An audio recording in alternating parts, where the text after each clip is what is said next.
and I don't know, this might get edited out, Jamie. You might not like what I say here, but I'll just be honest. I wouldn't shield Emmy from this conversation with her brothers.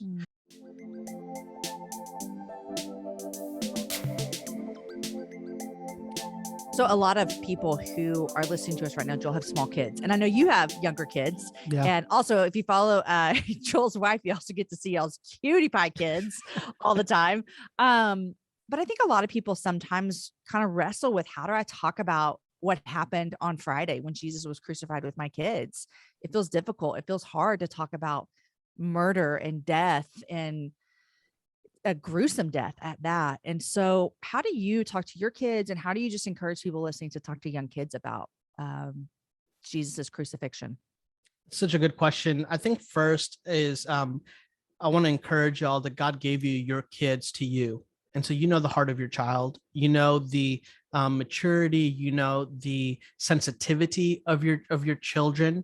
And so I think it's really important that we use wisdom in this conversation. And I just want to equip you and encourage you that God gave you these children to shepherd their hearts and to love on them well. And then I'll give you a little bit of encouragement and maybe a little bit of a push here as well. I think one of the biggest challenges that we have, that I've had with my kids, is trying to, in a sense, protect them from hard things. And y'all, the world is hard. Like, they deal with hard things every day. And so I think there is a tension here to manage, of being able to put on display the hardship of the cross, but also never disconnect what is hard with what is hopeful. So in this way, like, I would say, and I'm just going to think about how I talk about the cross and Jesus to my youngest son, Lucas, who's 7 years old. I would say to him, Luke, parents love their kids, like really love their kids, and daddy loves you. And I would literally, son, like, I would do anything for you. Like, I would go above and beyond for you, because that's how ferociously I love you. And son, dad loves you, but the way that God loves you is more immense than I could even love you. And in fact, the way that God showed us how incredibly massive he loved us is by making sure that you and him could never be separated.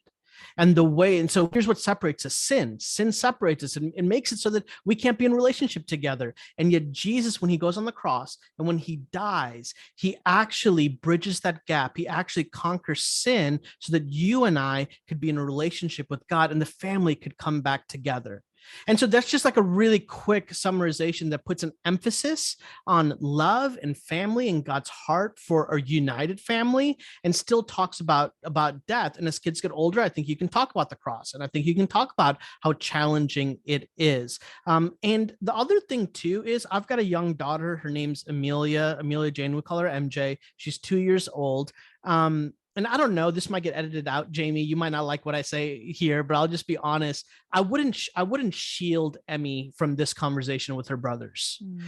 There's something that's happening when I am talking to my kids at their levels, that even for little children, that they're like I watch Emmy watch Frozen, and the way that she like reacts to when Anna gets hit by the ice blast is just unbelievable, right? She goes, "Ooh, ah," and she reacts, and she can grasp it. And I actually think that in those conversations, when our younger children are around, that it's starting to actually form them and help them wrap their mind around what's taking place, so that you can develop and increase that conversation over time. So. Don't worry, Dr. Muddamalle, I'm not taking that part out. It was, I'm with you on that.